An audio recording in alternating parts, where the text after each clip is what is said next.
Hello, and welcome to Master Bass Theatre. I'm your host, Lord Nigel Gobshite Ponsonby III. Today we are going to create a lovely bass tone for metal, using the Line 6 Pod HD.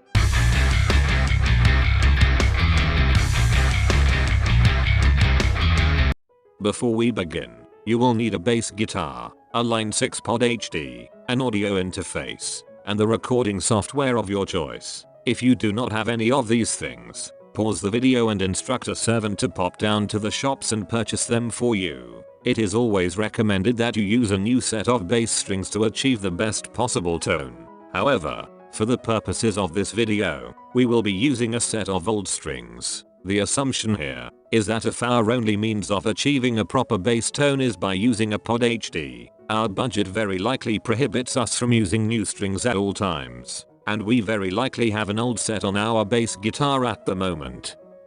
The majority of amplifier models in the Pod HD are ill-equipped to handle extremely low frequencies. For styles of music which utilize very low tunings, this can prove to be a liability. I find that the easiest and most effective way to mitigate this problem is to create a dual channel patch. One channel for very low frequencies, and one channel for higher frequencies. Create a signal chain like so. To keep things organized, I prefer to use the first two FX slots in the low frequency channel, and slots 3 through 6 in the high frequency channel, before the amplifier. The last two FX slots are for miscellaneous tasks, and will be moved about depending on our needs.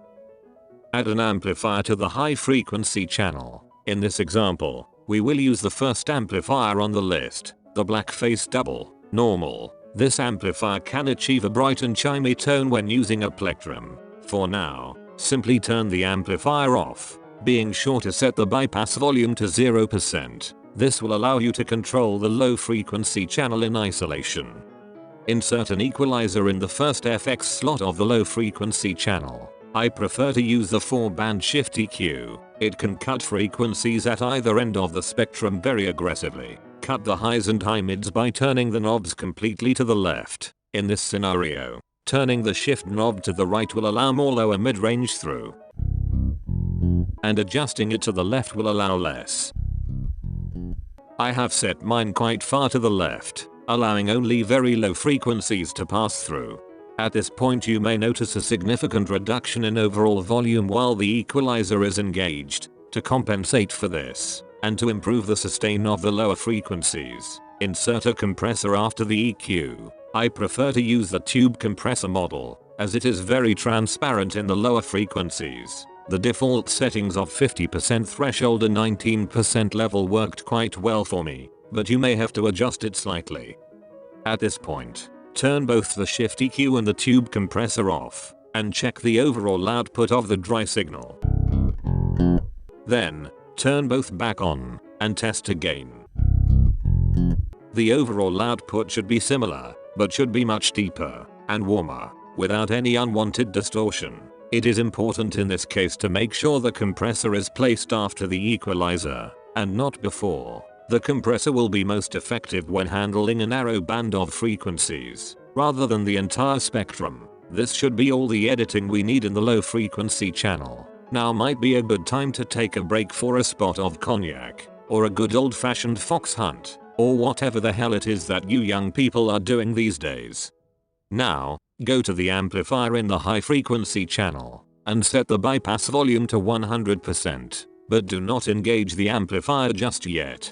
Insert an equalizer into the first FX slot of the high frequency channel. I have again selected the 4-band shift EQ. This time, I have cut the low and low mid frequencies. Adjusting the shift knob to the left will cut a significant amount of lower mid-range, as I have done here. Next, insert a compressor after the EQ in the high frequency channel. I have again selected the tube compressor, and have used the default settings. Like before, disengage both the EQ and compressor and check the level of the dry signal. Then re-engage them and test again. They should have a similar output, but the highs will sound a bit thinner. Now, engage the amplifier. To properly set the level of the amplifier there are some parameters that should be changed in order to make the task easier. I find the default cabinet and microphone associated with the black face double to be too harsh, making it difficult to match output levels. Instead, I have selected the 412XXL V30 cabinet and the 421 dynamic microphone. Go into the cabinet parameters tab and adjust the low cut knob until it is around 170 Hz or so. I have found this step to be critical in achieving proper output levels, and to remove boxiness that will be a real hassle to mix out later.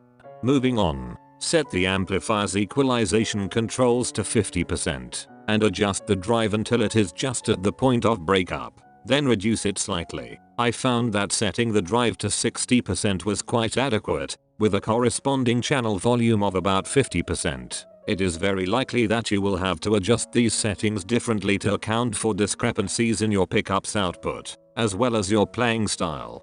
Our goal right now is to achieve a clean but rich tone. Any distortion will be added with an FX unit momentarily.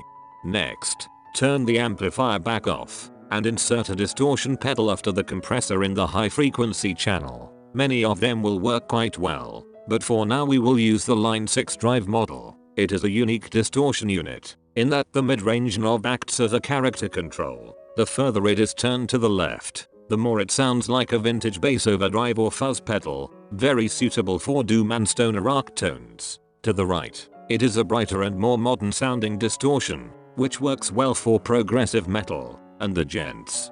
I recommend setting all of the controls to 50% and adjusting from there. We will again try to ensure that the output of the pedal is about the same whether or not it is engaged.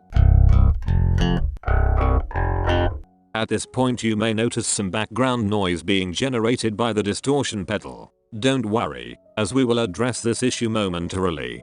Now, turn on the amplifier and test your tone. If everything has gone according to plan, it should sound brighter and more aggressive than the dry signal. Now would be a good time to adjust the distortion pedal. I wanted a bit more grit, so I set the drive to 60% with a corresponding level of 45%. I adjusted the mid knob to 70%, giving me an aggressive, modern tone. To reduce boxiness I found it necessary to reduce the bass knob to 15%. I also had an irritating amount of zing in the upper mid-range, so I reduced the treble knob to 35%. Your pickups will have a dramatic impact on your distortion settings, so don't be surprised if you have to set things quite differently. After using the distortion unit to change the overall shape and texture of our sound, we will want to move to the amplifier's equalization controls. In my case, I found that in the context of the mix, the bass was too clanky sounding, and I found reducing the mid control to 10% mitigated the problem. To regain a bit of brightness, I increased the presence control to 80%. For even more tone shaping, you may want to add an equalizer after the amplifier in the high frequency channel, or perhaps after the mixer module in the pod HD, such as I have done here. Which model you choose, and what your settings will all be dependent on your tonal preference. In this example I have used the graphic equalizer. I have increased 80 Hz by 6 dB, reduced 220 Hz by 3 dB, reduced 440 Hz by 9 dB, reduced 1.1 kHz by 2 dB, and left 2.2 kHz alone. This has given me a reasonable approximation of how I would EQ the bass within my recording software. It is advisable to use an equalizer within your recording software to do the final EQing on your bass tone, rather than one of the EQs in the pod HD. This way, you will be able to change it later. If you record a track with the EQ activated in the pod HD, you will have to re-record the track if you want to have different EQ settings. Finally, if you are experiencing unwanted noise, a noise gate may be necessary, especially at higher drive settings. For this example, I have set the drive on the distortion pedal to 80% and the output to 40%. This has given me a very distorted tone and has resulted in an unwanted amount of noise. Inserting a noise gate has immediately reduced the noise, but the decay and threshold must be adjusted to suit your playstyle. I prefer a faster decay, so I have set it to 3%. Setting it lower can result in a choppy decay at times. Set the threshold to 0% and raise it until the noise becomes inaudible. 35% in this case. Pluck a string, letting it ring out.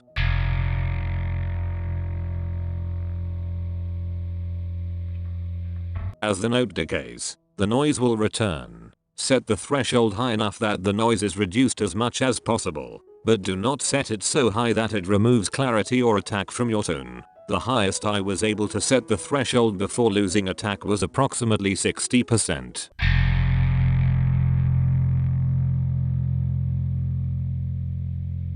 But to completely stop any noise from returning as the note decays, the threshold had to be raised to over 70, a setting which unacceptably altered the tune. Depending on your tonal preference, you will often be forced to make a compromise between how much distortion you want and how much noise you are willing to endure. When making this assessment, be sure to consider what kind of song you will be using this tone for. You may not need as much distortion as you think, or you may be able to get away with a little background noise. It will depend on how dense the mix is and how heavily distorted the guitars are going to be. More complicated signal chains may be used to achieve more precise results, but in most cases you will find that you will get a usable result from a simpler one. Some final words. When using the Pod HD to record a bass track, it will be advisable to do all post EQing in your recording software, rather than the Pod HD itself. Most recording programs have very powerful equalizers, and many powerful third-party equalizer plugins are available as well. Be sure to experiment by using different microphones and cabinets. Changing microphones will be a quick and easy way to compensate for harshness or dullness of sound, and changing cabinets will prove to be a powerful tool in removing boxiness or adding a throaty quality to your tune. Different amplifier models will drastically alter the sound of your bass guitar. In general, I prefer using a low gain amplifier in conjunction with a distortion unit, rather than a high gain amplifier. You may find your preference to be quite the opposite, and as always I encourage you to experiment. To troubleshoot your levels, it can be a good idea to turn all but one device off and adjust it individually. Certain devices, such as overdrives, can be used as a clean boost into an amplifier, and it will be appropriate to have a higher than normal level. Drastic cuts in frequencies can reduce the level of your signal, and it may be necessary to include some means of regaining lost output, such as a clean boost or compressor. Always remember to be careful when sending too much low end into a distortion unit or amplifier model, as it will make dialing in brightness and grit more difficult. Equalization will have different effects on saturation if used before distortion than it will have if used after. It is possible to use two cables to connect your Pod HD to your audio interface. Doing this will allow you to apply effects to each channel separately inside your recording software. I highly recommend that you record bass tracks using this method. That's all for this installment of Master Bass Theater. I sincerely hope you have enjoyed this tutorial. If you have any questions, feel free to leave them in the comments section. And remember, good tone is in the ear of the listener, but your ears may very well be utter shit. So don't come crying to me when everyone says your bass guitar sounds like a middle class family stabbing each other with rusty steak knives at Christmas dinner. Fuck off.